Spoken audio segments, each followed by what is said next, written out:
B. Hello. Good afternoon. Thank you for tuning in to HBCU Drumline Talk, where we discuss all things related to the culture of the HBCU Drumline. I'm Elijah Powell with my partner Ricardo Reese, and I'd like to thank everyone for tuning in today. But first, hey Rick, what do you think about last week's episode, HBCU Drumline from a female's perspective? Man, that episode was very powerful. We had some three ladies on board. They came in, they were so articulate, they sounded so good, just expressing what their experience was like. And that's something we gave them a platform to really just jump out there and just talk about what their experience was like. So I really enjoyed that episode. And to our viewers, please view back in and check it out. It's on YouTube. Yes, they did drop some gems, some information last episode. But moving along today's episode is former HBCU drumline members who have successful high school drumlines. We have three guests who were former members of an HBCU drumline that have went on to instruct a high school line and be successful. We have Darren Harrison from Southern University, Steve Smalts from Norfolk State University, and KJ Hudson from North Carolina A&T University. So we're not going to waste no time and get started. But before we get started, I would like our guests to give a brief introduction about themselves. And I'm going to start with Mr. KJ Hudson. All right. Good morning, everybody. I'm KJ Hudson, like you said. I went to North Carolina A&T State University, where I pledged Coach Steel in 2006. I'm a member of the Coach Steel Drumline. My last year, I think I marched 2006 to 2011. While there, I still hold the record for the most instruments played. I played bass, tenor, tonal, and snare. Wow. Currently, I am the instructor at Dudley High School. Unfortunately, this will be my last year at Dudley High School as I'm transitioning to North Carolina Central University. I ended up taking that position this fall, so this will be my transition year. Congratulations. All right. Who want to go next? I'll go.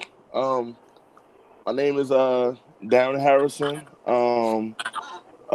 Southern University, fall 2003, under the late Dr. Isaac Griggs. I've been teaching since 2007. I also worked at Warren Easton High School in New Orleans, Helen Cox High School. I worked at Martin Berman Middle School, Lincoln Elementary, and the Jefferson Parish Band of Excellence. And now I'm at Edna Karr High School in New Orleans. And I'm also the percussion instructor with the New Orleans All-Star Band in the ASB. Good. Powerhouse. What's up, guys? I'm Steve Smalts. I went to Norfolk State. Rookie year was 2010. My last year was 2014. I was head section leader for 2 years. I've been with Bethel for about 5 years. I did a year at Elizabeth City. I'm currently a middle school band director in Norfolk too. So that's pretty much it. Okay. A lot of good accomplishments. Man, resumes are definitely something to look at. Dang. All right, gentlemen. So let's jump right into it. First question. We just want to jump out and say, once again, thank you for joining us. First question is, what are your expectations for your students in the drumline? So it doesn't matter who wants to start first. Just jump on in. I'll go ahead and go first. I come up with one word that kind of extends the other thing, but my biggest thing is always progress. Like, I know that everybody's progress is going to be different. So, like, I think, okay, wherever you came to me, if you came to me undisciplined, when you leave, you need to have double that than what you already had. If you came to me and you couldn't read, when you leave me, you need to be able to read much better than what you were reading, when you came. Of course, playing ability, same concept. So no matter what piece, no matter what aspect we talk about as far as making that full musician, I want to see progress on all those aspects. Okay, that's good. Yeah. Okay. I kind of agree with him. I definitely love to see progress with my students. I guess my main focus is to pretty much give them the opportunity that I didn't have, to have somebody guide them into going to the next level if they choose to go that route or not. Just for them to have the opportunity to be able to play collegiate, and what tools or whatever steps they would need to take to do so, and to kind of help them along their high school career, and just to kind of be like, kind of like a mentor type thing. So if you need anything to talk about, because I mean, all these kids definitely go through things, especially with this pandemic.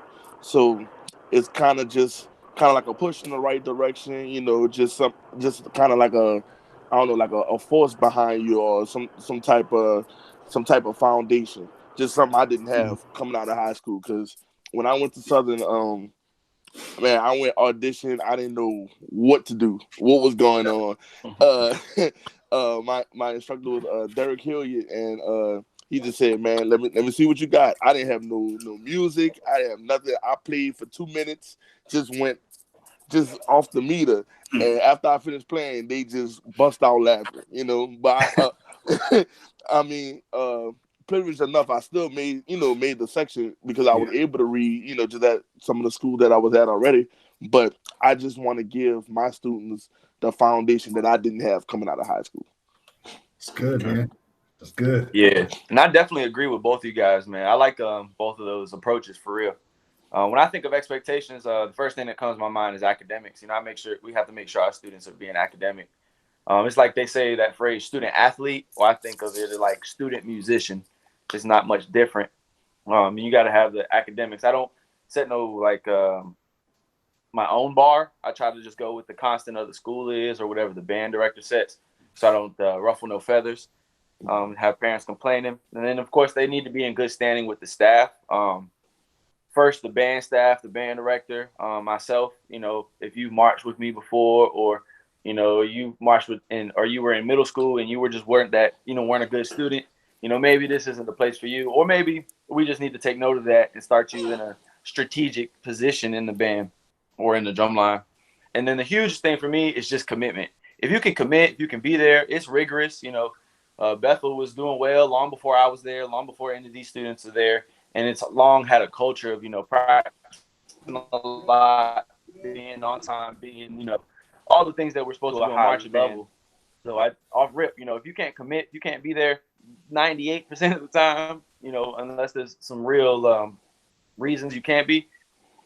Then again, maybe this isn't the thing for you. Or maybe, again, we can put you somewhere else where the commitment level is a little bit lower.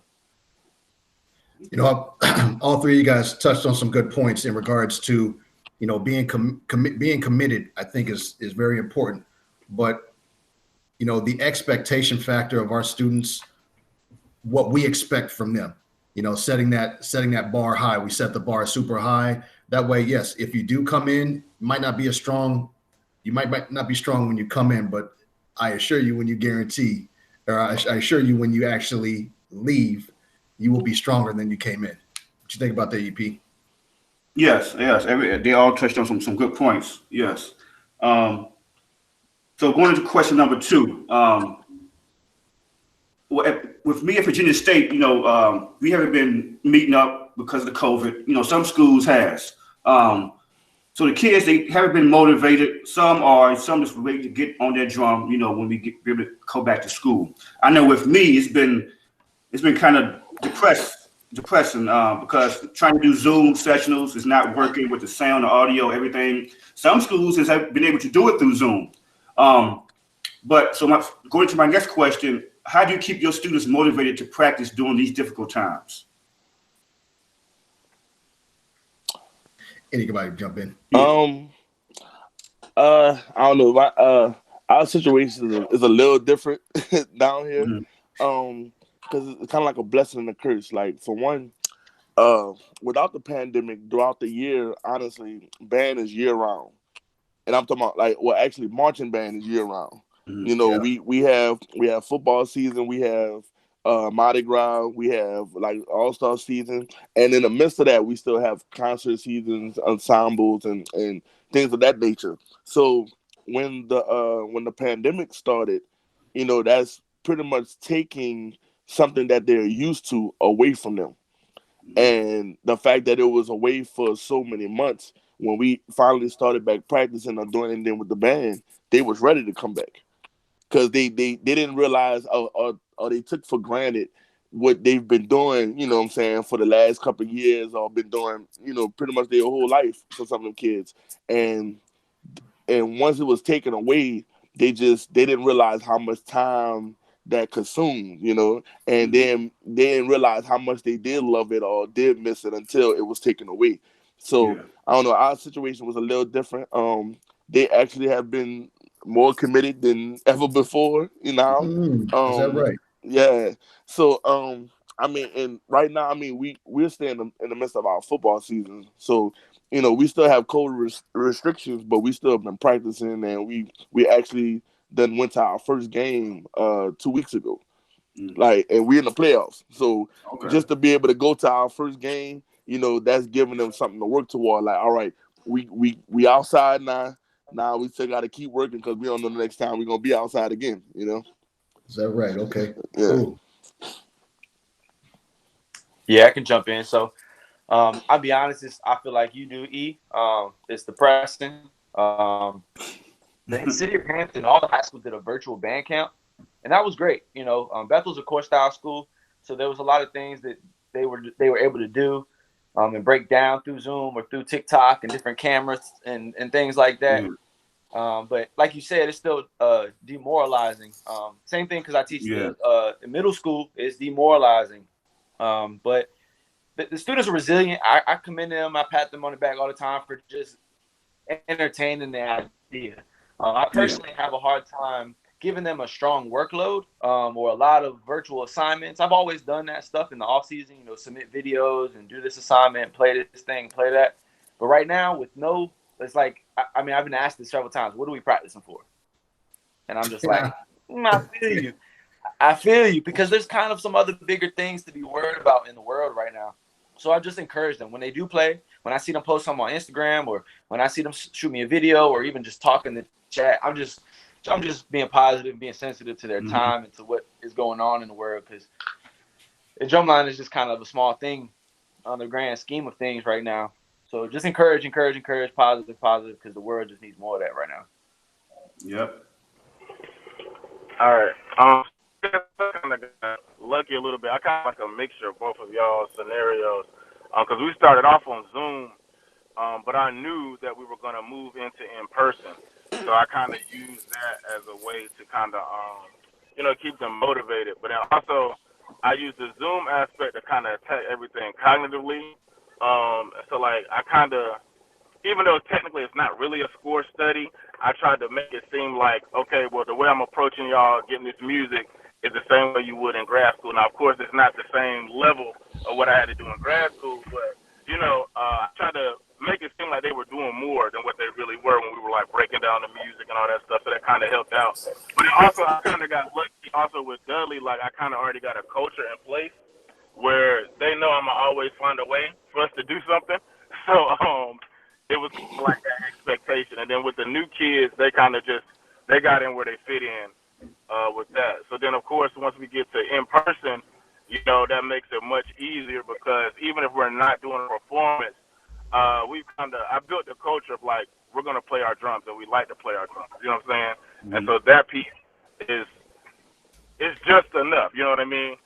Whether it's just something as simple as, okay, well, we're going to go live today, or, we're going to make a few videos, just so you can keep looking at yourself and things of that nature. Mm-hmm. So it worked out pretty good. I mean, and now at this point, we're starting to do little small performances. Like, they started doing these things called pull-up parades where, like, instead of the band marching through, the band to stay still and the other, like, not floats because we don't have floats, but, like, the other parts of the parade, they'll stay still and people will drive through the parade. So, like, that's a new concept that's going on, and they seem to like it so far. So, as long as we can keep giving them little things like that, they'll help you keep them motivated.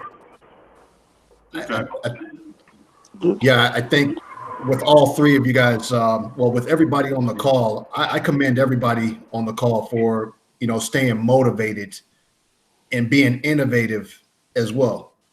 Because if you can do and if you can be motivated now and you can be innovative now and keep your students motivated and interested, man, you guys are going to be powerhouses when this ends, because you know how to address every type of situation. I think this has been the most eye-opening experience. You know, Mr. Harrison, I think you're in a different part of the country, so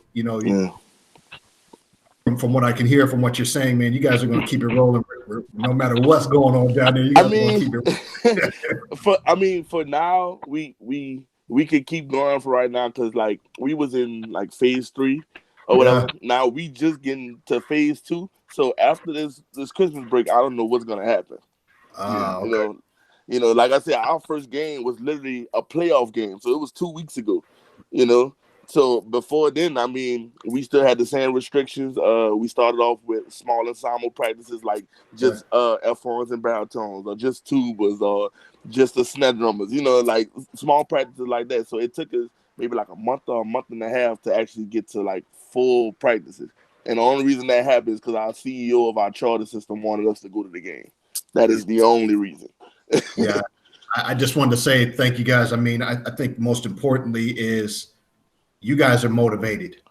You get outside the kids, you guys have been able to stay motivated in working with the kids during this time. So that's good. Yeah. EP, you got anything on that? Yeah, I'm good. Okay. So just with the three of you, in different parts of the country at this point in time, we got Virginia, we got Louisiana, we got North Carolina, in order to build a successful high school line, wherever you guys are at, what advice would you give to an up-and-coming drumline instructor that comes to you and says, hey, look, I might be interested in doing what you guys do? I'll say, honestly, you need patience. Patience and whatever vision you have for that section, don't lose that vision. It might modify as time progresses. I mean, we all evolve, but stick to what you want. Whatever you want, you can get that outcome. You just got to be patient and just bring them through the process. Mm-hmm. That's the best thing I can tell you. Patience is definitely key. Got that patience, right? Definitely. Okay. Hey, you got patience enough when it comes to, especially when you're new. Like, you can't say that enough. But just to kind of add on and not say the same thing, like, my suggestion to learn your group. Like, you got to learn them on both sides. Like, you want to learn like them traditionally, as far as like what is the culture and the style of the group.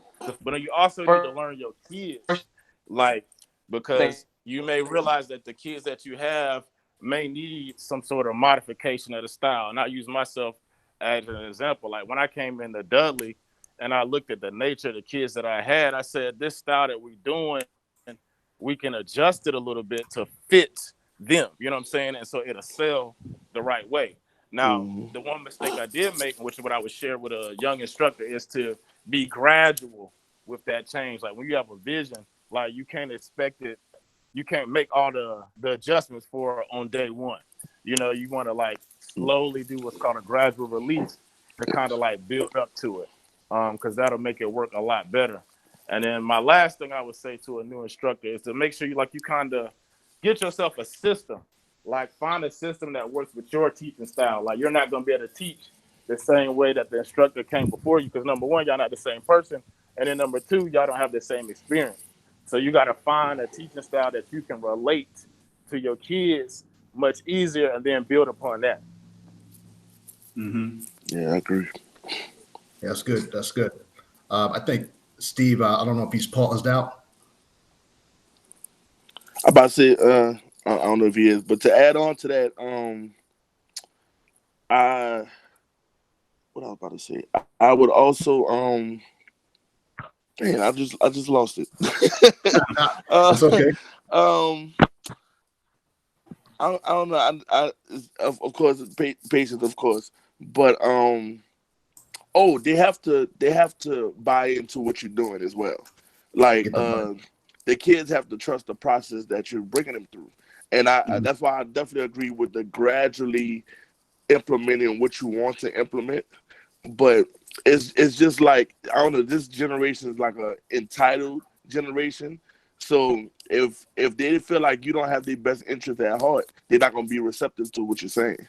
Yeah. So you really have to build a relationship with these kids, and check on them, see how everything's doing in their life and stuff like that, and really come off as as definitely genuine.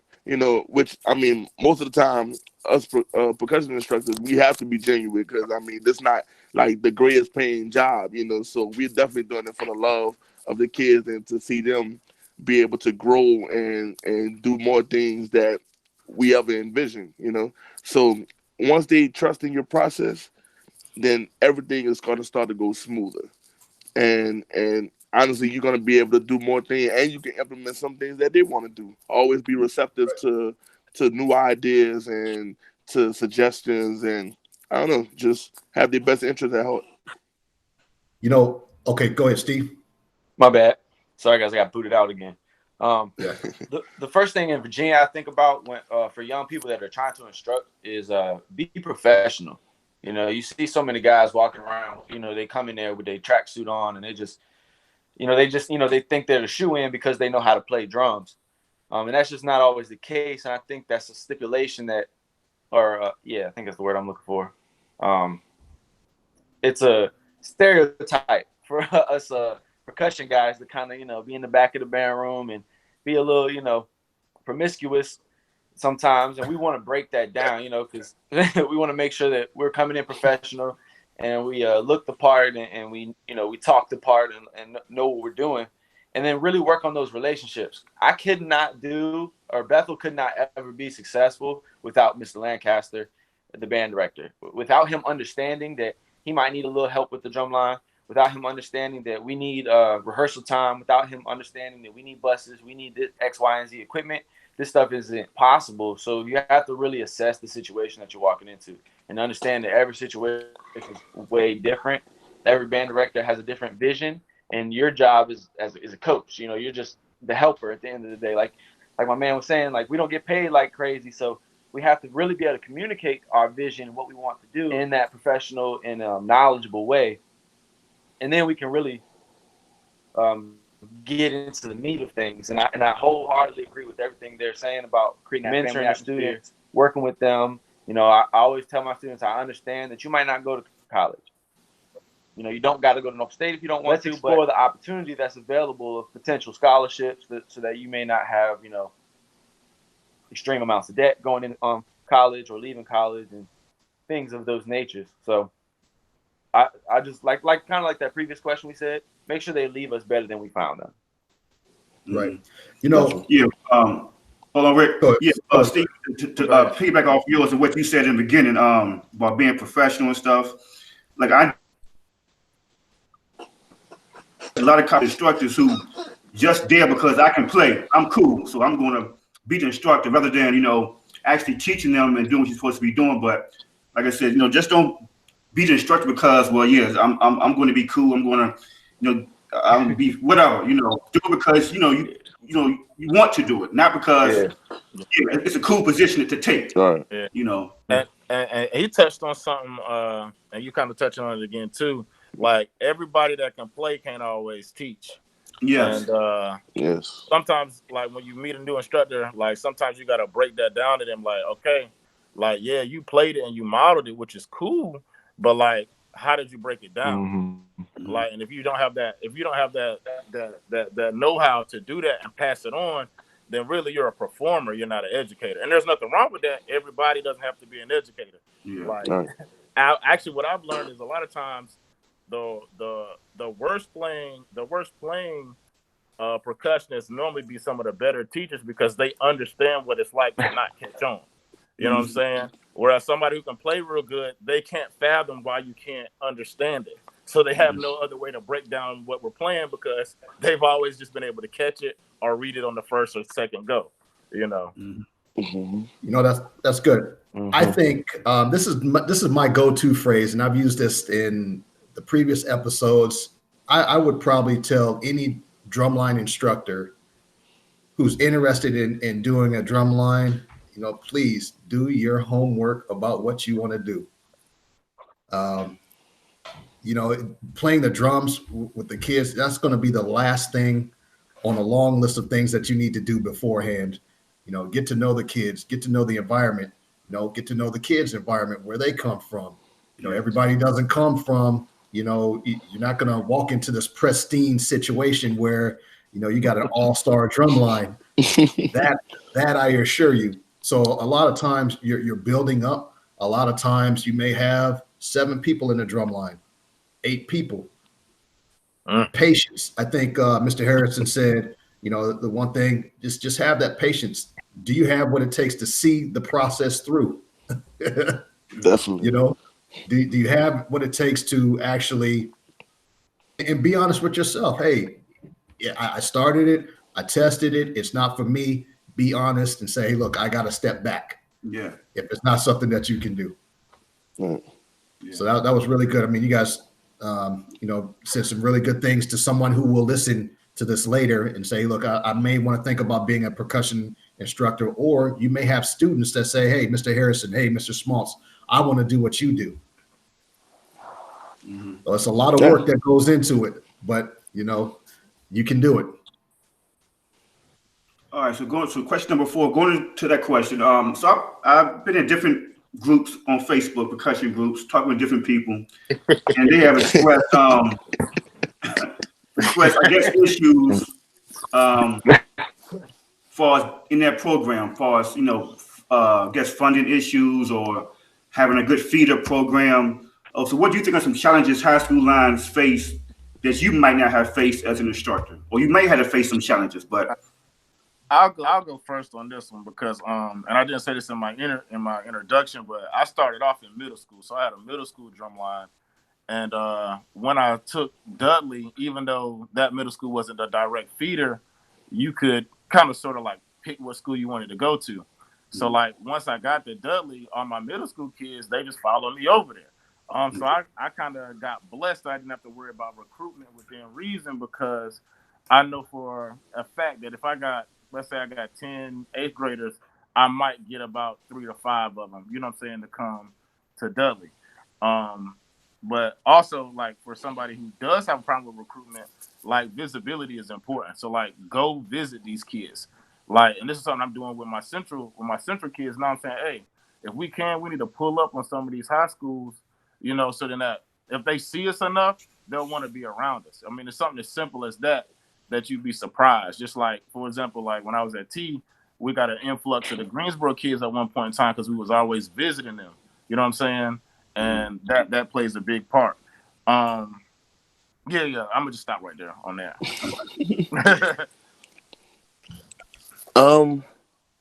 About to say, I guess some of the difficulties we experience down here is something that's different from a lot of places. Because of the school that I'm working at is like one of the popular high schools in the city, and they always have a lot of kids that's tried to come to our school, but the problem is just like I was saying, you got to before, know the situation. every band director has a different. Echo? Go ahead, Mr. Harrison. I don't know what happened. You good? but we have this thing called the One App system, and it's kind of like a lottery. Like you do an application, do the One App. You put 3 schools that you potentially want to go to, and the One App process is they pick out of them 3 schools which one you go to. Okay. So even if I want to recruit, it's not a guarantee that they're gonna come to my school. And sometimes it's a situation where they don't have spots open and stuff like that as well. And we just started to get back to where we have some good feeder systems, but it pretty much goes out the window because we can't guarantee that they're gonna come straight to us. Besides that, recruitment and honestly, instruments. Like right now in the drum section, I have right now. I mean, hopefully, things change maybe next year or 2 or something like that. But right now, like all of my tenor drummers, well, I'm sorry, not drummers, but all the tenor drums is mine, my personal drums.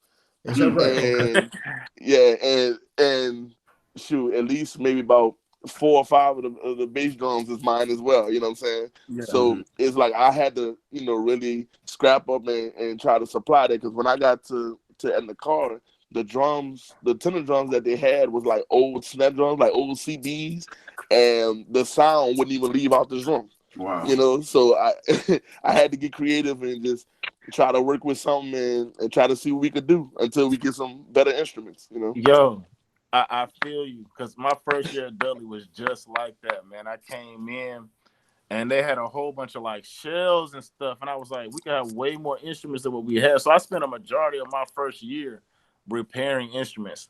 And like, I honestly, like, when you can do it yourself, you end up saving a lot of money, and you don't have to be trying to beg your band director, because you already know how that's gonna go with the funding.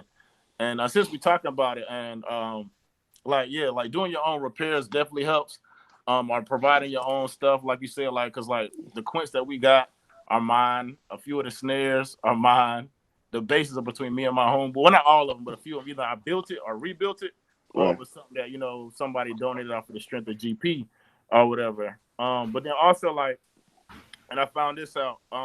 Sometimes you kind of got to make your own lane when it comes to finance. And like when I first got to Dudley, my first director, he only wanted to do like the biggest performances, and I was like, okay, that's cool, because the name carries weight. I get that, but I was like, sometimes you got to get that quick money. And so we started doing like the little quick performances, like the little birthdays. People like, oh, we want you to come play our birthday. Okay, let me get 100, or let me pay for this head, or pay for these sticks, pay for that. You know what I'm saying? And you do that enough, and then lo and behold, we got lucky, or I won't say lucky, we got blessed. We did that enough where somebody saw us somewhere and was like, hey, I be seeing y'all doing this, I see y'all doing that, but I can tell y'all need some drums. And the dude bought us some drums. And that happened last year, and I said to myself, I was like, wow, like, this paid off. You know what I'm saying? Like, doing GP performances to either just, you know what I'm saying, doing it off of the karma that's going to come, or doing it off of this little quick $100, $200, you know what I'm saying? It works. It works. Right. See, what about you, Steve? Man, I was kind of alluded to it before in the last question. Just really knowing the situation. Every band director has a different vision, a different idea of what band looks like, of what a percussion instructor looks like, of what they're supposed to be doing looks like. I've, tried to instruct at quite a few places. I've done a lot of clinics at a lot of places. And I've seen like night and day differences. I've had some band directors that, they're like, yo, I don't want you to write any music. And I'm just like, I don't understand. There's a breakdown here. And then I've had band directors that are like, yo, you got it. You're 100% full on. So just really watching out for the different situations that you walk into. And same thing, like they said, the drums at Bethel, man, yeah, it takes time. It takes time. Like it takes time. No matter, and I've seen brand new drums get raggedy real quick, and I've seen old drums last forever and sound amazing. So it's a hands-on experience. The band director at Bethel, man, he has this huge toolbox. That's a godsend for me. And then just keeping those keys on you, and just knowing, not being afraid to call the manufacturers for a little part, like what KJ was saying. It's cheaper if you do it that way. If you just get one piece, or you recycle it off a drum that got that one piece, just being resourceful, asking around for help, using the internet, and just, man, every situation is so different. Y'all know. I know y'all know. Definitely. So, to go off that, I just want to say this to the instructors, high school or college. It ain't all about, teaching. Sometimes you got to know how to fix a drum too, or tune a drum. You might not have the best equipment, but you got to learn how to fix that drum to make the, I guess, be able to have the student strap up, or, maybe have it, produce a sound. So, it ain't all about, writing a nice cadence. You got to learn how to fix them drums, also. And I think all three of you guys really shine some light on some things. A lot of times for our kids, when I say our kids, we come into a situation where it's like an at-risk school. It's not always like the best situation. I think it's really great that, we never talk about what it costs you. what the cost is, self-sacrifice, financial sacrifice on our hands, because we don't have to do it. You really don't. And that goes back to that statement, the love of what you do, not just being there and not just saying, hey, look, I want to come into a dynamic situation. I want to build up a program that's just super awesome. Okay, well, your drums aren't working. How are you going to get there? They don't have the finances to get the drums. How are you going to be innovative to improve your own line? And we don't talk about that. You know what I mean? We just don't look at those aspects of, man, this is like I said, playing the drums is going to be the last thing you do in the long list of things that you actually have to do beforehand. And I think it's really great. I know for myself, when I was coming up, I can honestly say I didn't own any drums. I didn't have any drums to let kids use. And I think the question would be, would I have done that? Spend drums on my personal equipment and then say, hey, look, am I going to let these kids play on my stuff? That takes a lot. Yeah. And what you guys said, man, move mountains at this point.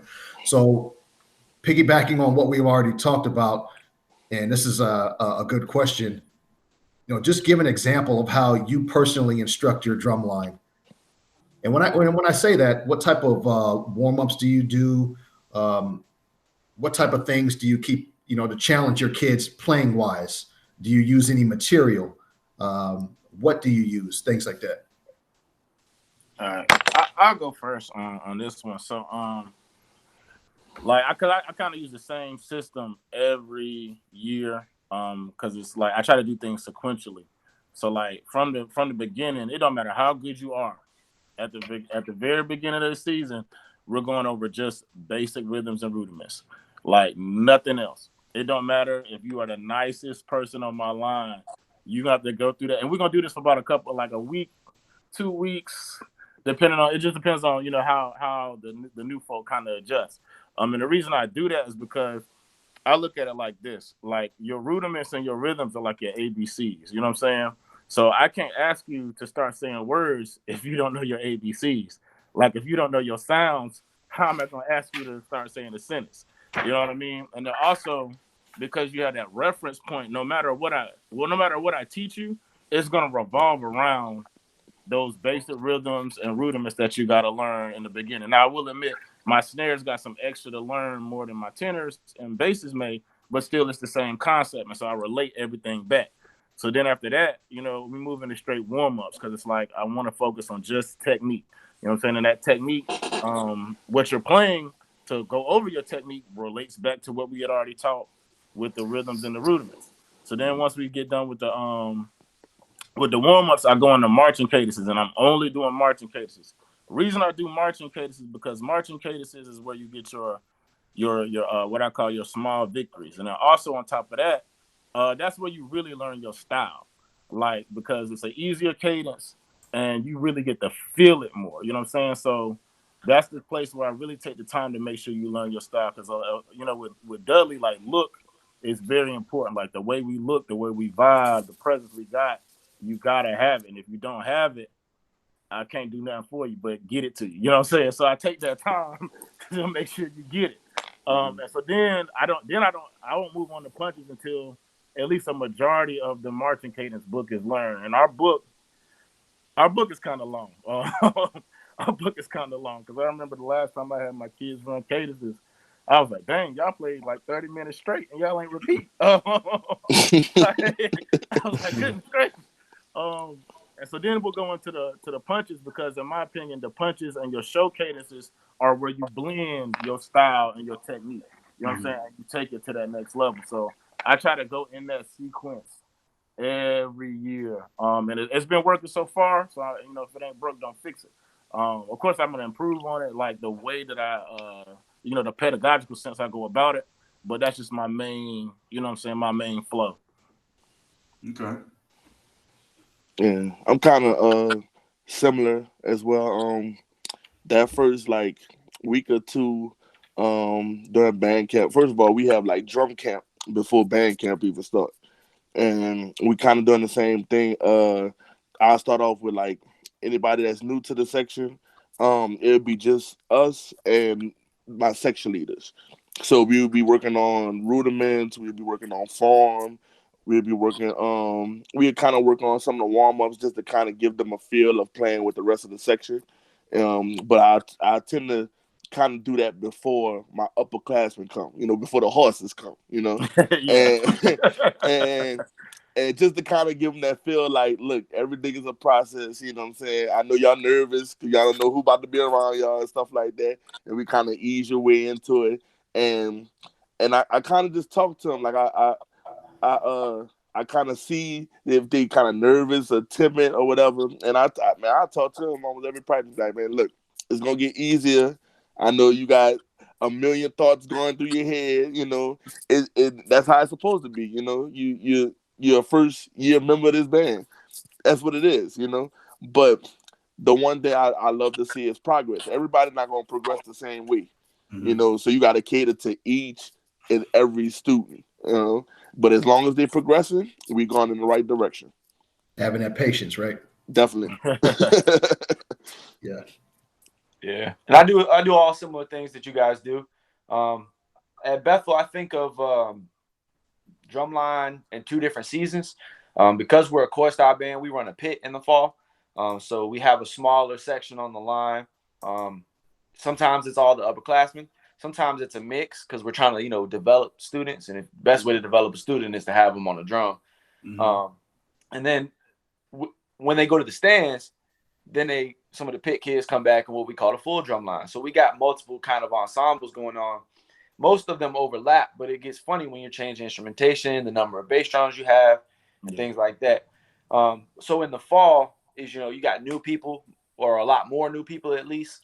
And so I usually kind of dumb it down. I take a much slower approach because we're a core style band. We're not, battling in the stands a lot. We're not blocking up a whole lot. We're going to core style competitions and we're working on the show. We're trying to win them trophies.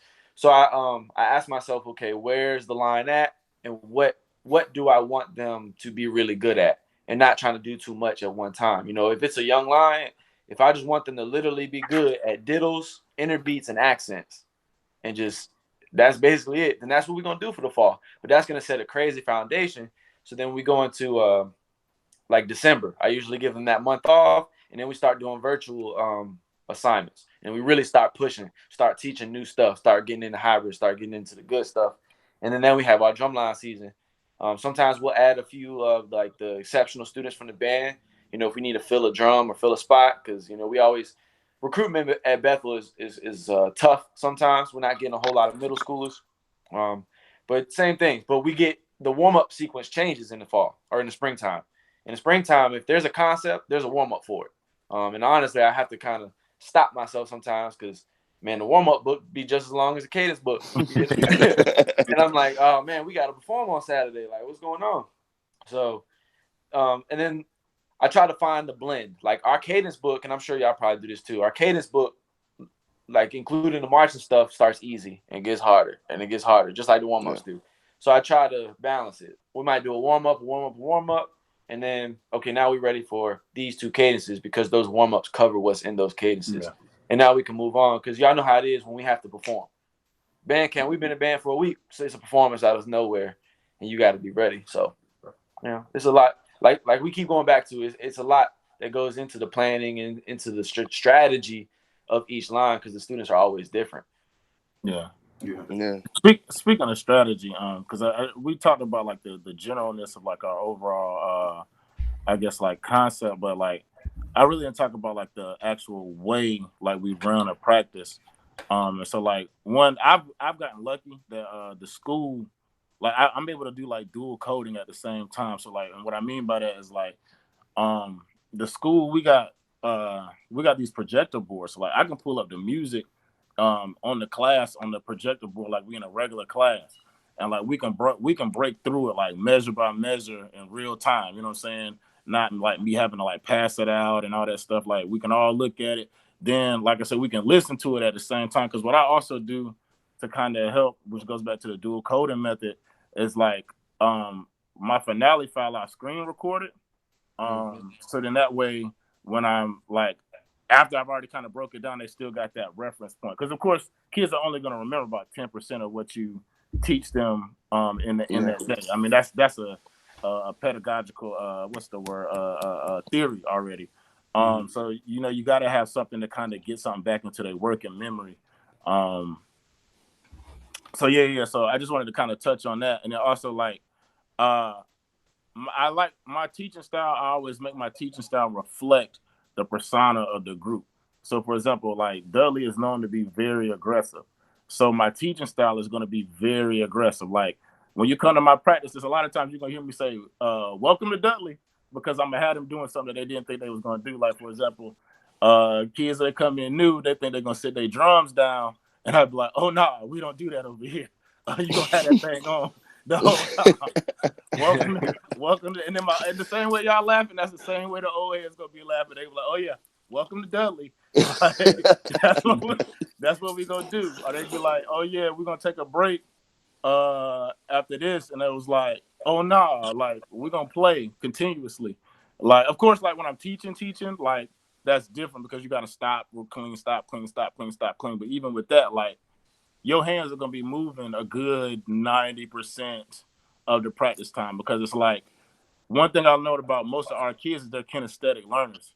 So like, yeah, I'm going to hit you with the dual coding to hit your audio and your visual, but you got to experience. So like, and most, especially with drum lines being mostly males, I ain't going to say it's a proven fact, but a lot of our younger males are kinesthetic, which means they learn by doing. So you have to keep them, you know what I'm saying? You have to keep their bodies moving. You have to keep their hands moving. You got to keep them active in order to truly get what you want. All good points. I think I looked at this question, and I've, for all three of you, I've watched each of your high school drum lines as well. And is there any type of like particular material that you would advise to your students to, hey, like, check this out? For example, if I instruct a line, I really talk about, hey, you guys have seen this, the Rudimental Cookbook. Do you guys use the same type of methods? Do you have a specific book or references that you would say, hey, look, why don't you check this book out, work on these exercises, things like that? Do you guys have something like that? Nothing specific. I just throw stuff at them every now and again, like, man, check this out. See how you feel about this. And what we actually we also communicate through the band app. So sometimes I might do like a rudiment of the week or something like that. Just to kind of keep their brain rolling type thing. But I don't really do it. I don't do like the same thing consistently, because it'll start being predictable. So now they gonna start telling other people, hey, look out for this. He gonna try to throw this at you and stuff like that. No, I want to catch you with something you've never seen before. So now you're gonna have to really read through this and see how it goes and stuff like that. So it's kind of like certain things I might run across or something I haven't seen in a while. I just throw it back at them. Or I'll tell them to down like rudiment apps and stuff like that, So it's just whatever I come across at the moment, Yeah. And I do similar things. Sometimes I'll send them an article and say, hey, I need a paragraph or an essay on this article. They hate it, man, but it forces them to explore different concepts. I like what you said about just throwing things at them, because I do the same thing. Just throw the kitchen sink at them. I have if you want to name a book, I like the Rudimental Logic book, but I don't want to throw them all of one thing, because I want them to be versatile. I want them to, okay, you want to go to A&T? Well, okay, let's go to A&T. Let me help you get there. You want to go down to Southern? Okay, let me help you get there. Right. And if you stuck in this one book or in this one methodology what am I trying to say? You know what I'm trying to say. You said it right. This one school of thought of playing, then you're gonna really limit yourself and limit your opportunities and where you can go. Core style line, we playing the stock stuff too. We're gonna mix it up and make it fun, but triplet diddles, accent taps, double beats, just making sure you're accomplishing what you're trying to accomplish. Okay, that's good. Cool. Yeah. So for the next question, what was your most memorable accomplishments while instructing? your high school line? I'm an instructor. Mm. Yeah. So for me, to be honest, a lot of my stuff is really the non-drum related stuff. Cause like you know, with the culture I got at Dudley, like I'm Uncle KJ or Papa KJ, however you look at it, whatever role I gotta play. So like my bigger accomplishments are just seeing the life changing things. Like, I mean, don't get me wrong, like I like going to competitions and all that stuff, but my kids know I really don't care but so much about the competition. Like we really go just to do like a checkup to see where we kind of match up to everybody else. But they know off top they're like we more about us, like, and that's just how we get down. So like like yeah, winning competitions is cool, but like that ain't never really what I care too much about, because it's like when I first got to Dudley, and I hate to say it this way, but we was in the business of saving lives. Like when I first got there, like now the culture has changed, and the kids that I have are a little bit different. But like me and my other instructors like that came in together. Like I used to tell them, like we not doing the same thing. Like your kids and my kids can't sit in the same room because y'all can't relate. Like, but that was just the realness of the situation. You know what I'm saying? Now, like I said, the culture has changed and the type of student I got is a little bit different. And, so now it's more about, taking you to that next level. And those are the things that I'm really looking for. Like, for example, like all my seniors are in college and they're all playing somewhere. You know what I'm saying? So that was a good moment for me. I'll say this right now, and I use A&T as an example. Half of the snare line went to Dudley, like literally half. And they all stand on the same side, which let me know that I did my job as an instructor, because I know the way that, I know that the way the line is set. And so because they're all beside each other, that lets me know I did my job. And I'm going to just leave it at that. Good. I'm about to say, I think I have two things. One of them is actually what he just said.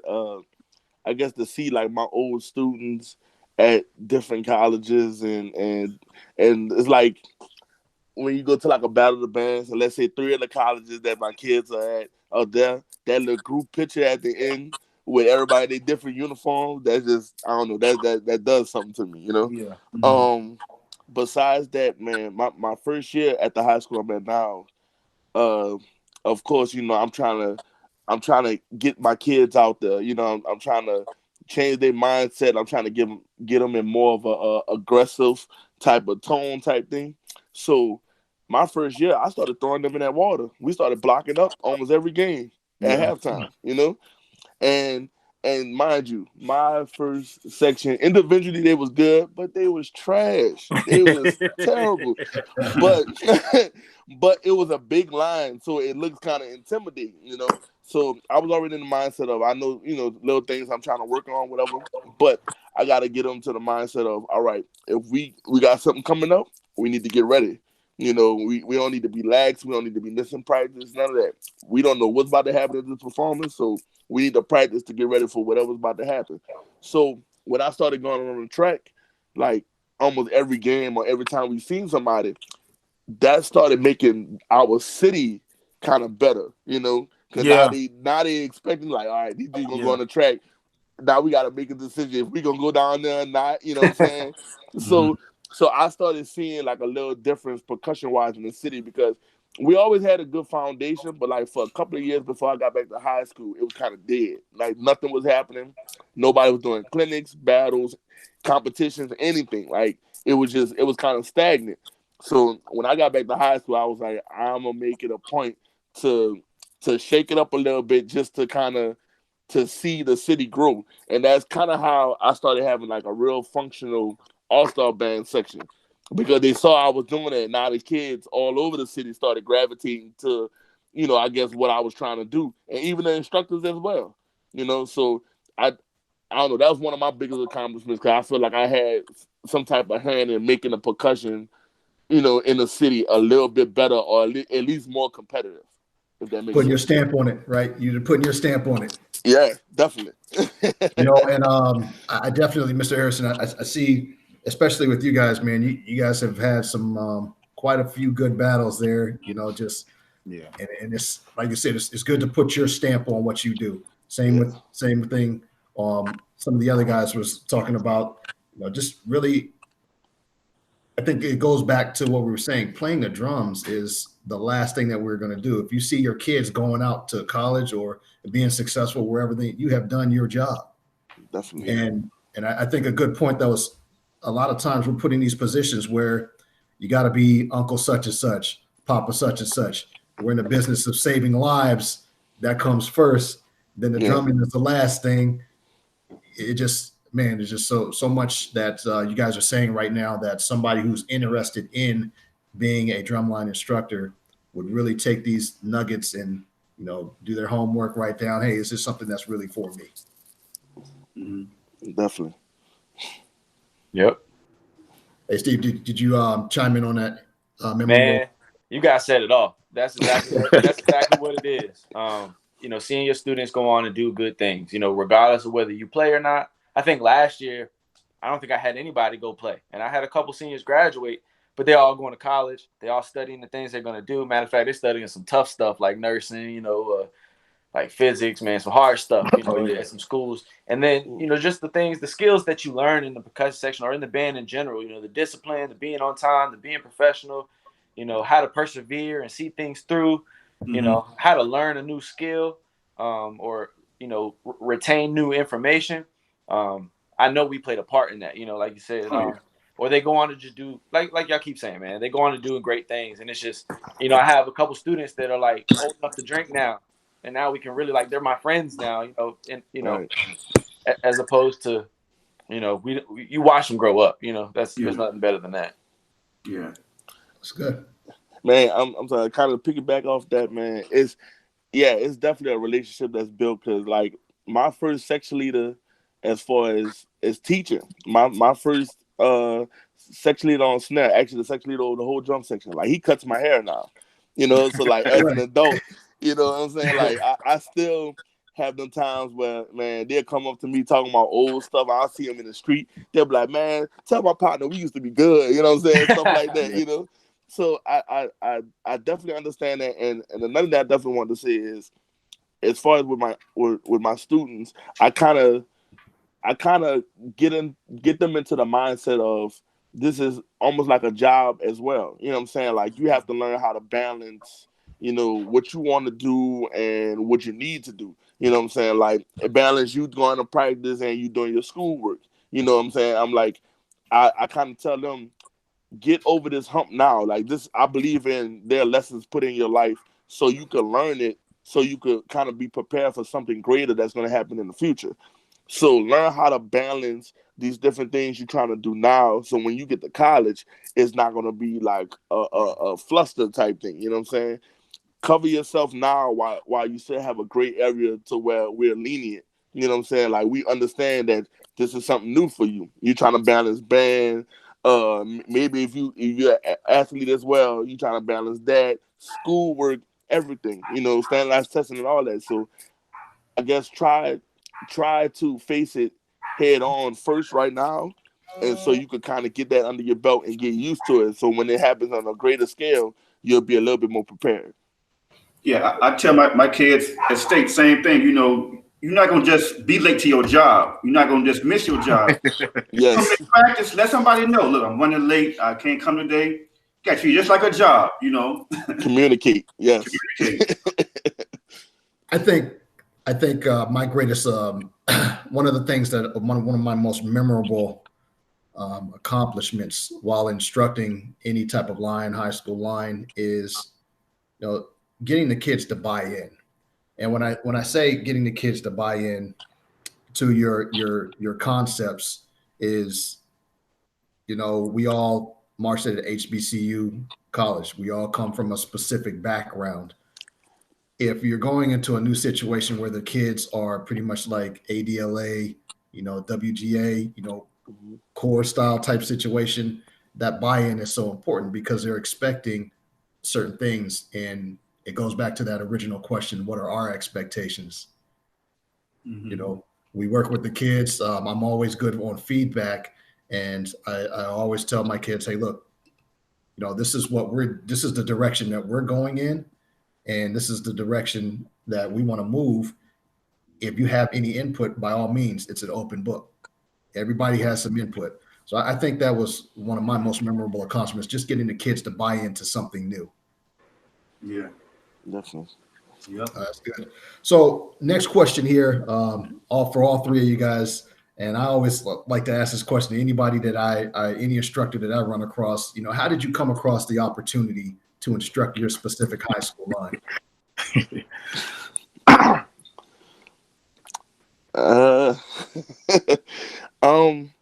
Well, me personally, well, the high school I was at, the high school I'm at now, I actually went there for middle school. And the band director is somebody I was actually in the band with when I was there in middle school.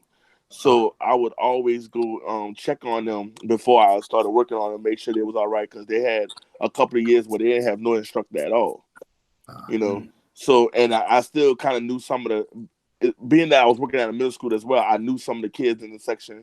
I check on them, be like, man, y'all straight or whatever, y'all need anything, stuff like that. And I do the same for the band director.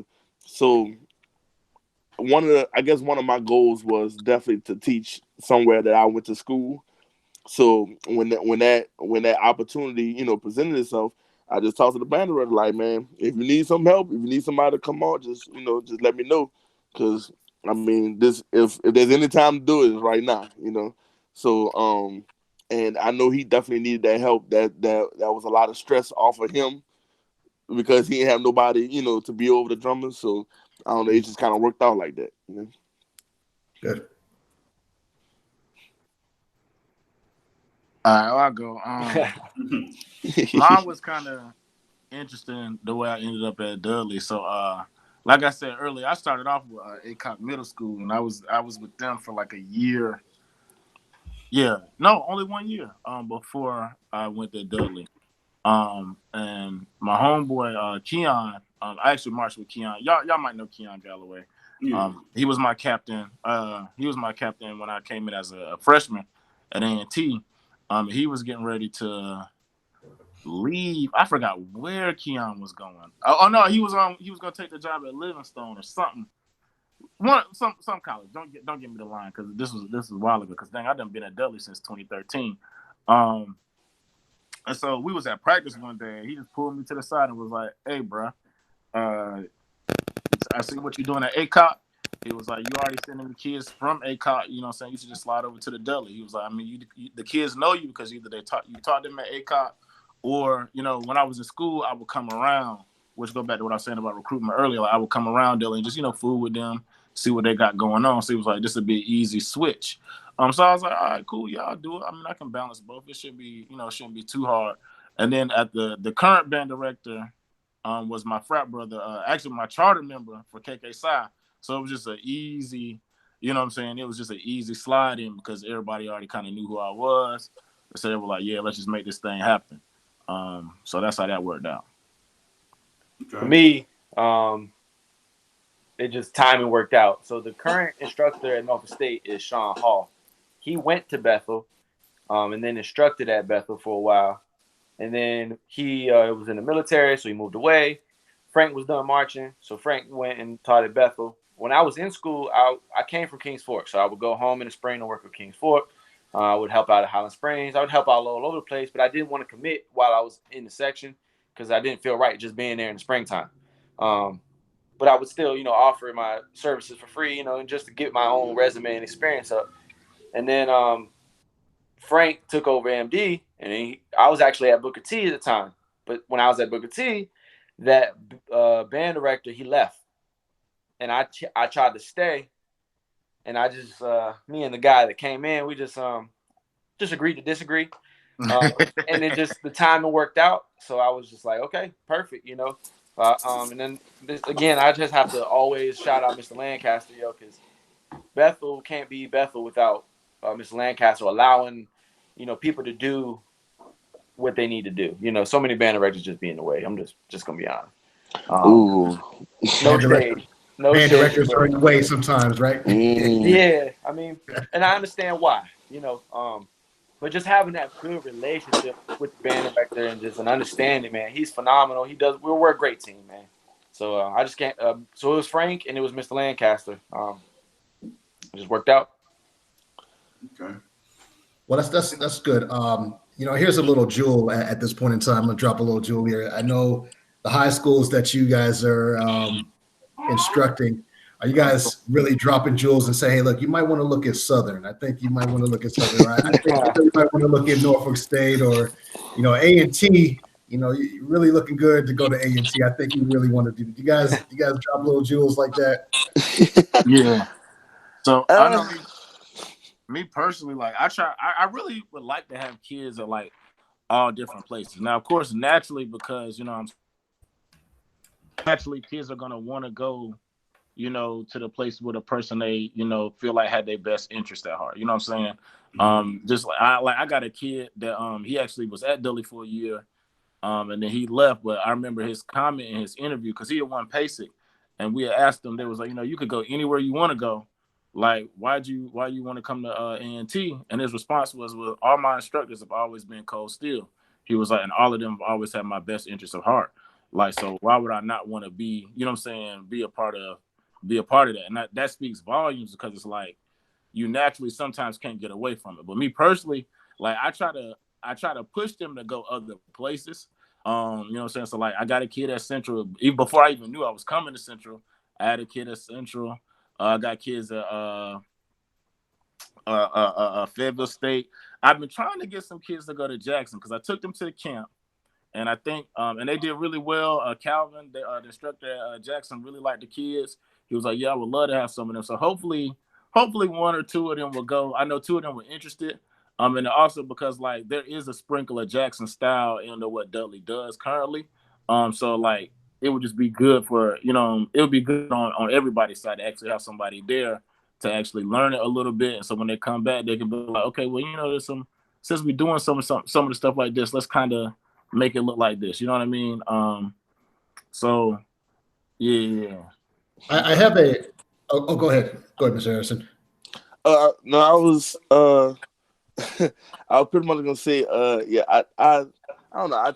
I don't try to push them nowhere specifically because I guess the situation I'm in is like, of course, I'm gonna talk my school up, but you gotta understand, me being from Southern, the rest of the staff is from Jackson State. Mm-hmm. You know what I'm saying? So, in the midst of like us even trying to recruit or trying to talk about schools, it always turned into, well, we got y'all in such and such, and then they be like, well, we got y'all. You know what I'm saying? Nah, it's us being competitive, but honestly, man, I don't know. I just want to see them go where they want to go, And sometimes I push them to Talladega as well because the band director at Talladega was my high school band director. So I seem to have ties with a lot of different schools. Shout out to Cal as at Jackson State as well. So it's honestly wherever you want to go, I'm gonna help you go there. At the end of the day, I'm gonna still talk up Southern, but just wherever you want to go. So I was rapping with one of my homeboys, saying the same concept. Like, don't get it twisted. Like, yeah, certain places I would like to see you at, but like, if like one of my homeboys that's an instructor, we say, hey, I got some money, I'm looking for a kid, I'm gonna go ahead and send you that kid. You know what I'm saying? Like, because I want them kids to get the. I don't care where you get your education from, as long as you get it. You know what I mean? Yeah, I agree, 100%. I don't push nobody nowhere. Just go somewhere if that's what you want to do. It so happens that most of them go to Norfolk State. I got one at Hampton. But like KJ was saying, I try to push them to other places. My goal is to put them everywhere if I can. Right.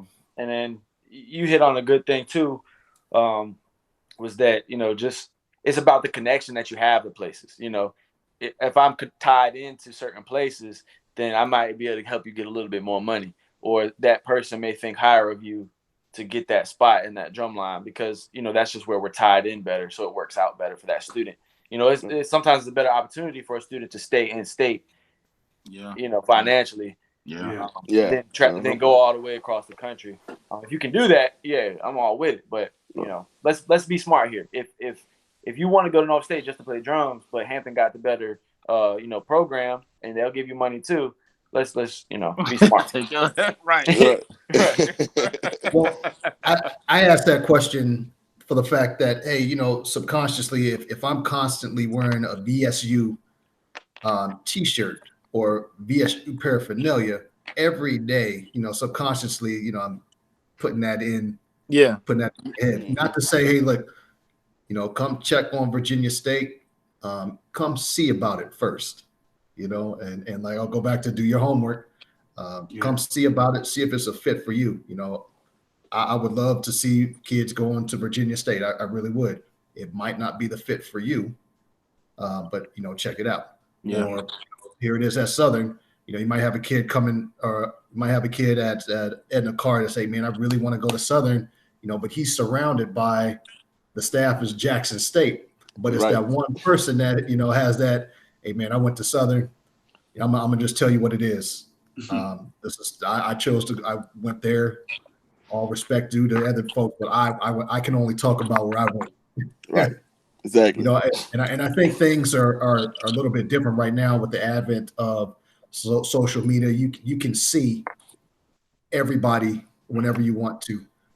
When Elijah and myself were coming up, there wasn't really an opportunity to see the different schools and have an opportunity to look at, wow, man, did you see Southern? Oh, wow. Did you see Grambling? Oh, wow. Did you see North Carolina A&T? No, it was if I had somebody who was very Virginia State strong, a band director, it was probably going to be going to Virginia State. That just, it was really a little bit different back then. Yeah. We had on YouTube and nothing like that. Yeah, actually, for me, I chose Virginia State because of my brother. I was planning on going to Hampton or Norfolk State. I had never seen no bands, but because my brother went to Virginia State, I'm like, well, I might as well go ahead and follow him. I came up my senior year in high school. Like, well, yeah, we'll go ahead and go to state. But I had other schools, before that I was going to attend. But even though, like I said, subconsciously, those letters, your school letters where you came from, I think it does play a big factor on where your student goes. I just think that. So good input. Good feedback. All right, so for question 8, I'm going to piggyback off my previous question. What was your most memorable accomplishments while you marched for your HBCU line? There's been so many. I think something small for me. Just one. I guess my freshman year, just marching Bayou Classic. That's just something I always wanted to do. I always been around it. It's in my city. I've been seeing it. I've been going to like Bayou Classics and Southern games and stuff since '93. Since my brother was in the band. So I guess marching Bayou Classic was one, and marching this game in Vegas. So that was like my first time ever going to Vegas, and that was the way I went there. We had a bowl game with A&T in 2003. Oh, yeah. That was my freshman year. Actually, my birthday weekend, but I didn't tell a soul. Oh no, I'm not telling nobody. It's my birthday. But I think that's two things that kind of really just stuck out to me. And let me tell you about that game, because I'm in Las Vegas, and that game right there, everybody in the city was pretty much talking about that game. I got to get out. You're gonna go watch Southern, watch the A&T this weekend. Go out to Sam Boyd Stadium and watch the game. So, definitely. Yeah, anybody else? Yeah, for me, I guess I got a few things, but like we do so much stuff at A&T, like we do so much stuff. So I'm trying not to think of if I try to go off of performance, I could be here all day because we done did, we done performed in so many places. I ain't gonna lie, I really did enjoy when we did the Brooklyn Nets game, and we met Jay-Z and all that stuff, and we performed in Jadakiss is right there in front of us. So it's we really got to feel the star power a little bit. Dang, we sitting in touching distance with these folks. You know what I'm saying? But on the regular side, like I said, I do like the fact that nobody has beaten my record as far as most instruments. So that's really I mean, eventually somebody will, and I hope somebody does, but nobody has yet. But then also, like, one thing that I do really stick out, because this is kind of what led, looking back on it, this is like a precursor to me being where I am now. Like my junior year or my senior year, I can't remember which one it was. I think it was 2010. No, 2011. We were having a clinic. We started doing these clinics. And I'm still on the line. And for the most part, like, I ran a majority of the clinic. You know what I'm saying? Like, of course, the instructors are there and they doing, they part. But as far as, like, the overall concept of, like, leading the group, and we had all the high schoolers in and a few middle schoolers or whatever. Like, I ran a majority of it. Like, I ain't gonna say myself, but, like, I headed it. You know what I'm saying? And I remember Keon pulling me to the side and was like, and I hadn't even moved the snare yet. I was still technically on bass or tenor, technically. But I'm on snare teaching, teaching everything and all that stuff. And Keon pulled me to the side. He was like, oh, you must be getting ready to be the section leader now. And I was like, well, I really don't want to be the section leader, but I will, because Harvey kind of mentioned that he might need me to be blase. And he was like, I like what you did, because you didn't come in trying to, like, say, oh, I'm the section leader. You just showed yourself as that. You know what I'm saying? Those are his exact words. He was like, you showed yourself as the leader and you ran everything like the same way that, one of us would have ran it. So that probably was like one of the more memorable things, because it led to, that was the precursor to me being an instructor, you know what I'm saying, and doing what I'm doing now. Okay. Man, and I can relate to that too, because I didn't have, like, I wasn't gunning to be a head section leader or nothing like that. It was just, like, understood when the time came. Everybody I remember literally being in the band room one day, and the current section at the time wasn't there, and everybody just looked at me, and I was like, what y'all looking at me for? Yeah. But that's what it is, and that's what happened. And then I guess the administration saw that too. So that was it's an honorable thing to be a head section leader or a section leader period of a HBCU drumline anywhere.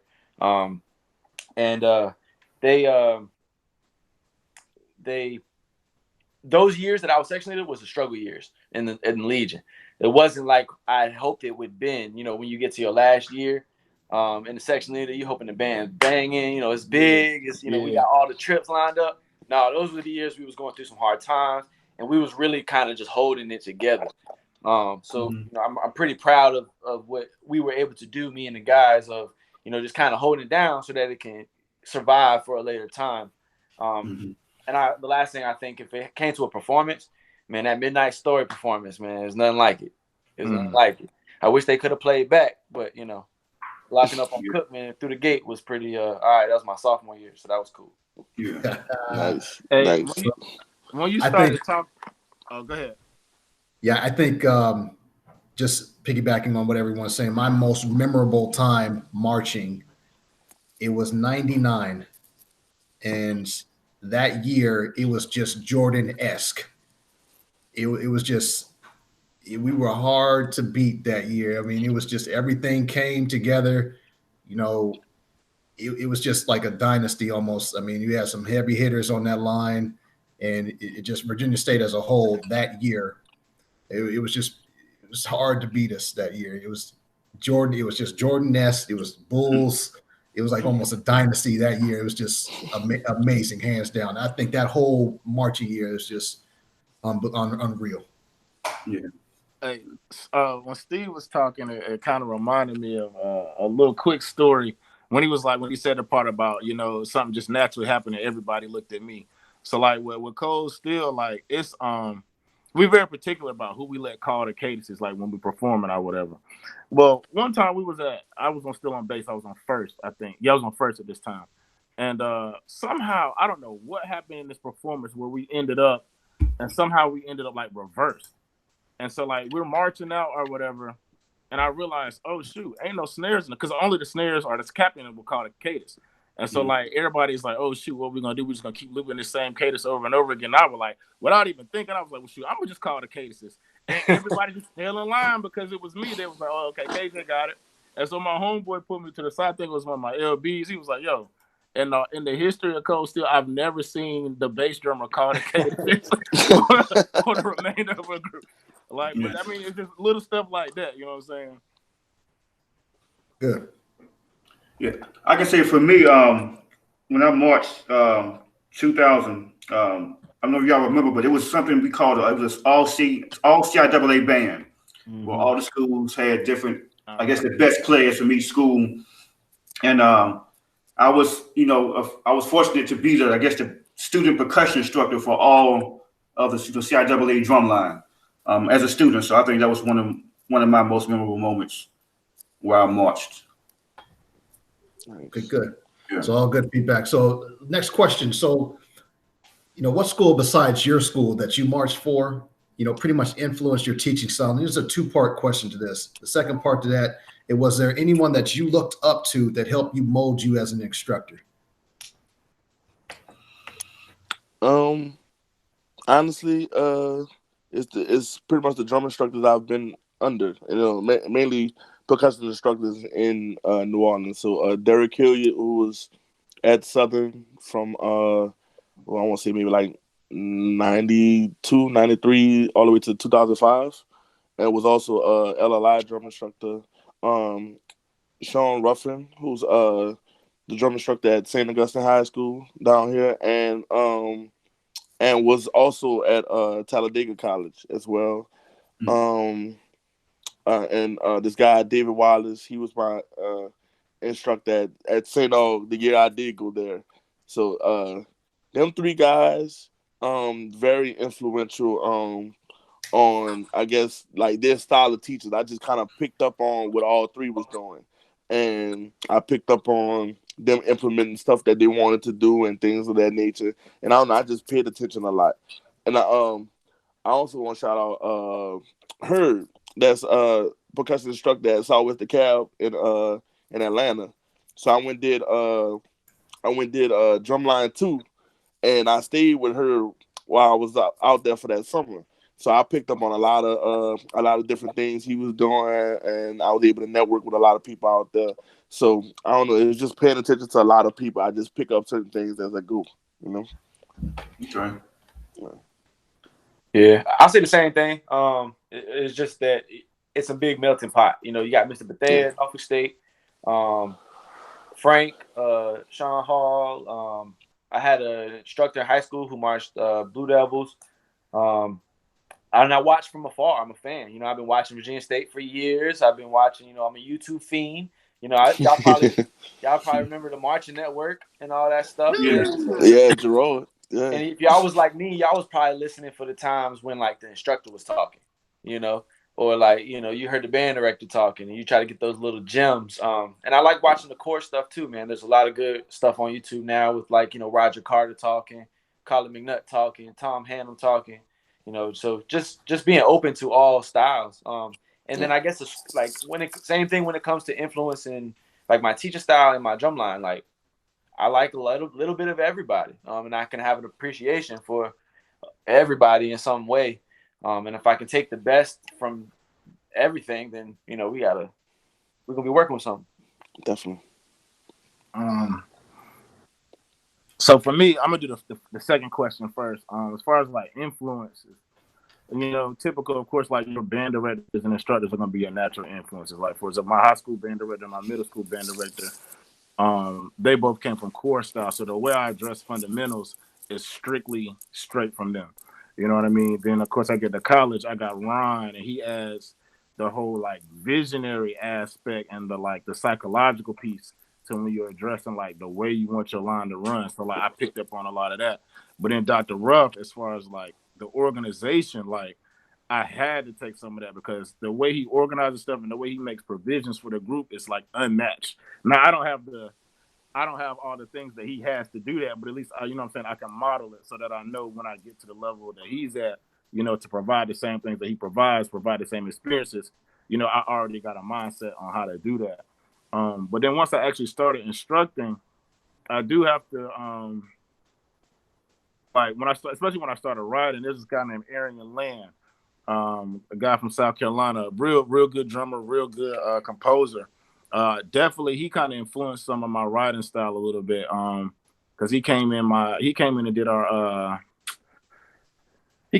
clinic for us and wrote our feature when I had Mr. Hayes as the band director, and so we rapped and we started talking. I started listening, and I was like, okay. Like I started kind of implementing some of the things that he does as far as the way that I would write. Now I don't mimic it, but like it's just little things. It's like, okay, I'm gonna approach it this way. Same thing with Longhorn. Me and Longhorn talk about composition quite often. And so, you know, that's another person that's kind of influenced me after the fact, whereas like the first people, you know, they kind of did before. And then like some things are just by osmosis. Like, for example, like Harvey's my line brother. So like by osmosis of being around him all the time, there's certain things that I'm gonna do that's kind of similar to what Harvey does. Maybe not exactly the same way because Harvey's on a whole nother creative space, but you know what I mean? Like there's certain things that's like the foundational aspect of it is gonna be similar because like I spent every day of my freshman year with this guy, you know what I'm saying? And then every day up until I graduated with this guy because, you know what I'm saying, he ended up being our instructor after the fact. Then as far as like schools are concerned, like I said, I kind of like Dudley's book has a mixture of other people's cases. Like, of course, we got our original set, and then we got like the A&T set, and then we got other sets. So I try to look at the groups that have, you know what I'm saying, that have places in the book. So, for example, like we got a few Jackson cases. So, of course, I'm going to look at Jackson.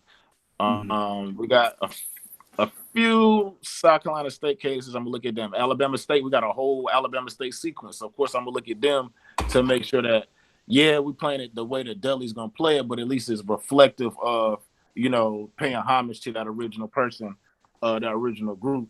But then it's funny, though, because, like, when I came into Dudley, the vision that I had for the way I wanted the group to look and mesh, I had it in, like, 2013, but like I said earlier, like, you can't always make that shift right then. So fast forward to, like, 2015, 2016, I started seeing Lane pop up, and their battle format and their battle persona is exactly the same thing that I had envisioned with Dudley. So it was weird, like, when I started switching some more to a tuning concept, and I was like, yo, like, the style kind of looks kind of like a mix between Lane and Coast. Naturally, because I'm Coast, there's going to be certain coastal elements. And then Dudley traditionally has coastal elements that just you cannot, they're just not going to disappear because it's been like that since 1985. No, really, like literally since 1985. Like, so like certain things are just not going to disappear. But I just noticed that like it was weird that like the style concept was almost like a perfect blend of like the way Lane kind of approaches things and the way Cole still kind of approaches things. Because like the way Lane will attack you in a battle, I was like, dang, this is exactly the same thing that I was trying to, you know what I'm saying, trying to do. Because like Dudley right now, we'll hit you with a two-piece quick. Like, we're going to play a cadence and we're going to give you your time. And if you take more than 5 seconds, you get stole with another two. Like, straight like that. It don't matter. Like, we're going to put that pressure on you. And like, watching like for example, Lane would do the same thing. They're gonna put that pressure on you. Like, all right, we came to fight. We didn't come to talk. Like, right. You know what I'm saying? So, That was good. It's all good feedback. All right, so for the last question, the bonus question, bonus round. who had the drumsticks? I got. No, I'm joking. All right, look, you know I got instructor. But now, okay, so for the bonus question, outside of your line, it's a two-part. Outside of your line, what high school battle would you pay to see? And on the next part of the question, what is one high school line you would want your line to battle with?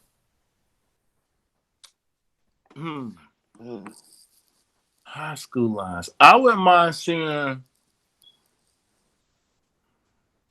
But then I hadn't seen them in person though, so I'm trying to think of somebody I hadn't seen in person. So hold on, let me think a little bit.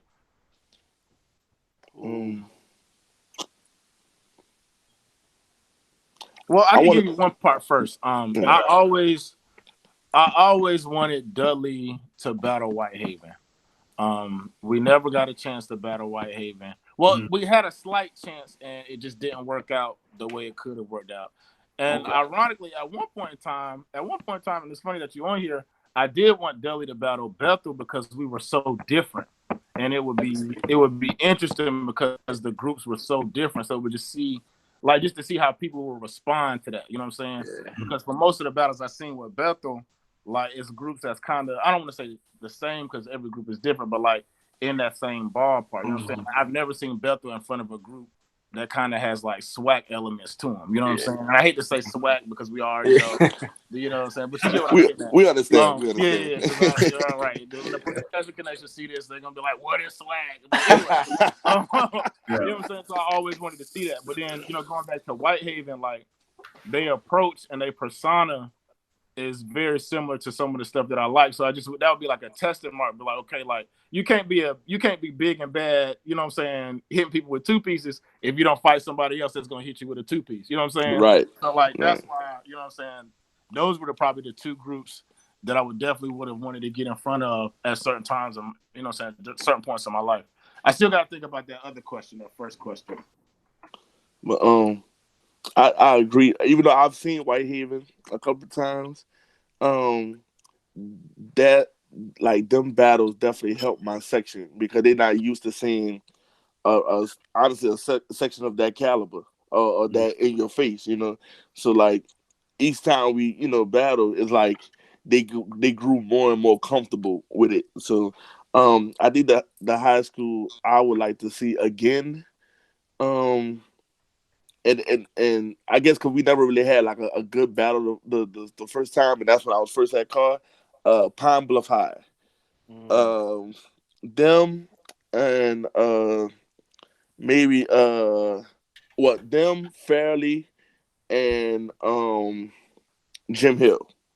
That's probably my three. Yeah, bucket list right there. Good old Jim Hill. Yeah. I think if it was lines outside of my line, man, I'm a fan of Palm Beach Lakes in Florida. Mm-hmm. I'd like to see them battle somebody from up here, like T.W. Andrews. That'd be fire. They'd be sweet against Dudley. Just kind of what KJ was saying, just kind of mixing the styles a little bit. They're similar, but the Florida influence and the Virginia, North Carolina influence is definitely a different thing. And we never see those Florida schools up here, but man, there's some schools. Dillard in Florida is really good too. And if it was anybody I want to see against Bethel, I would like to go against T.W. Andrews, just face to face. It's friendly competition. In the last several years, they've been our biggest. Them and Cream are the other two lines that, like, when they come in town, we gotta make sure we straight. Make sure we buckle our seatbelts. And it's fun though, just like you were saying. And the car is pushing my students. They're finally seeing what we've been talking about all this time. Like, bro, I've been telling you. And it's not always that they're better, but it's like we're better at something and they're probably better at something too. So it's always such a good exchange of just experience and information. You know what? You made me think of what group I would want to see that I hadn't seen. I wouldn't mind seeing Cream battle. Oh, he kind of cut out. Because, you can't hear me? Yeah. Repeat it. I wouldn't mind seeing Cream battle Whitehaven just because, one, I don't think I've ever really seen Cream battle. That's true. Not new Cream. And I may be wrong. I'm not saying that they don't battle, but I just know that I haven't seen it. I know they were getting ready to when we did the Red Smooth, but it just never went down. It just didn't happen because I think we had to get out the building and it was snowing or something. I can't remember, but everybody had to leave. Whatever was going on, everybody had to leave. But yeah, I would like to see that just because of like the mentality shifts are slightly different. I wouldn't mind seeing Atlanta Drum Academy against somebody.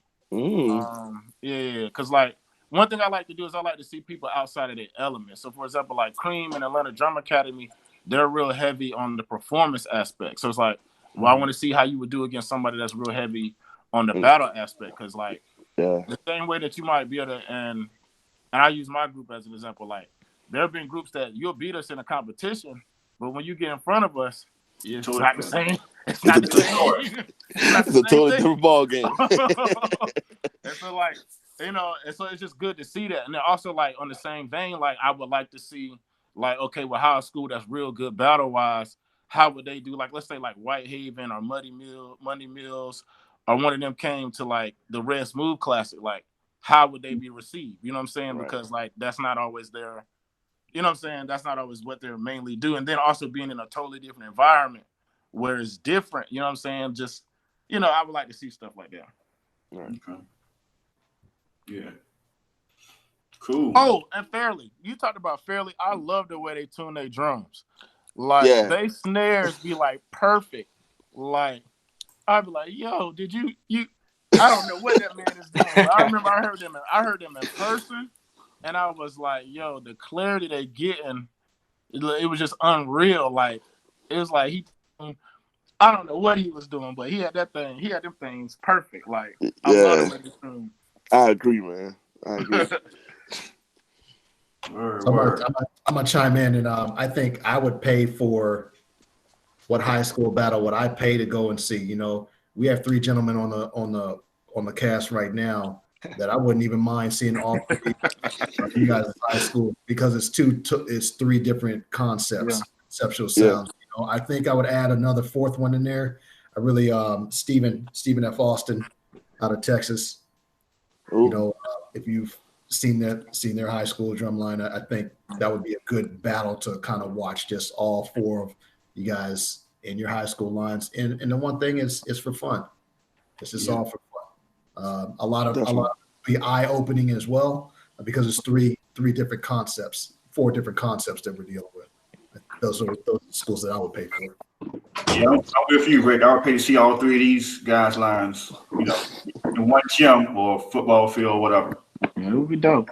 Yeah, it will be. Well, shoot, man. Hey, everybody meet in Greensboro. We'll make it happen. I feel like that's the middle point. Nah, you probably further, because Louisiana, that's like that's far. Yeah, that's kind of far. We might have to meet in like Atlanta or something like that. Atlanta, yeah. Okay. Well, gentlemen, I just wanted to say, you know, it has been a pleasure. It has been truly a blessing to have you guys come on at this point in time. We're getting ready to come to a close. EP, any final thoughts on this? No, I'm glad y'all, took time out today, to do this. I know KJ, you in master school, doing stuff. Steve, you doing things. Darren, you busy too. I'm just glad y'all took time, to come on our episode today. No, definitely. You already knew. You already knew come through, man. Yeah, I appreciate it, man. Yeah, same. As a matter of fact, well, go ahead. No, I was just saying, thanks for thinking of us. I appreciate it. Oh, no problem. As a matter of fact, I got you face to face, because this is something I always say behind your back, but it's good for you to hear it face to face. But like one thing that I always fool with E on, like E has judged my line probably more than most people, I think. Same. Yeah. And so one thing I noticed about him is like he's one of the few, and I hate to say it this way, but he's one of the few cats from like up in that area that really took the time to like understand something different. You know what I'm saying? And I noticed it in his comments, like as time went on, like I could tell like he learned, like, yeah, we got different preferences, but I've seen that like, yo, he's learned to like have a respect for everybody. You know what I'm saying? Like I've seen folk that like stay so close-minded, like they're like, oh, only my style is this. You know what I'm saying? Like, because I actually used to be like that. I used to be like, yo, it's only Cold Steel style. Like, that's all I know. That's all I care about. You know what I'm saying? And I grew out, luckily for me, I grew out of that while I was still on the line. You know what I'm saying? But, like, some people carry that with them forever. You know what I'm saying? So, like, you know what I'm saying? Now that I got you in person, well, not in person, but, so I could see you face to face. Like, you know what I'm saying? Like, I definitely was going to rock with you because I noticed, like, you know what I'm saying? Like, you true to the craft. You know what I mean? Yeah. So I appreciate it, man. I keep it real though. If I like it, I like it. If I don't like it, I don't like it. Clean is clean. If it ain't, but it's, you can't be, like you say, closed-minded. I judge a lot of competitions. And I'm blessed to be invited to a lot of competitions. When you close-minded like that, some people don't get invited back. Not to call no names or nothing, but but you got to be open, man. You can't be closed-minded and say, well, just because I don't like, and I hate tenor drums. Yes, we have a mistake, but I can't say because your school is using them. Well, no, I'm gonna give them a low score because I don't like tenor drums. See what I'm saying? You got to be open. Yeah, and just to chime in, for you 3 gentlemen, Elijah and myself, we're actually going to do a follow-up to this, and we're going to actually talk about each one of your drum lines, not just like take a look, have a brief comment section. It's going to be later in the week and everything, but we're going to actually look at each of your lines and say, hey, look, these are some things that I like. These are things that we can work on as well. But like I said, once again, you guys have been a great addition to our episode as well. We thank you once again for coming on out. Thanks. I appreciate it, man. Hey, no All problem. right. All right, Y'all be safe out here. You too now. Definitely. All right. All right. All right. Take it easy. Yeah, so some really good input that they had. Really good, great conversation. For anyone who's looking to, be an instructor on a high school level. And you got anything before we close on out? No, man. Like I said, I'm glad they took time out their day. They dropped a lot of good information. Something you future high school instructors or maybe college instructors. Some stuff you might can use, pick up on. The information is here for you to go back and listen. Yeah. So as we close out, this has been a great conversation. We had 3 HBCU Drumline graduates from 3 different HBCUs instructing 3 totally different high school lines on the cast at this point. So all gave best practices as well. So please listen in as well. Again, so the great thing about this, regardless of how big or small anyone's high school line is, the meaning is still the same. We want all of our kids to succeed in what they do and have a good time while doing it. So once again, we want to thank our guests for joining us today on HBCU Drumline Talk. Please continue to follow us on Instagram, Facebook, YouTube. Oh, and you can also listen to us on SoundCloud, Spotify, and the new edition, iHeartRadio. So if you have any questions or topics of interest that you would like to share with us, please reach out. You can always reach us at hbcudrumlinetalk@gmail.com or on Facebook, send a message, or, DM at our Instagram page, which is HBCU_drum_talk_.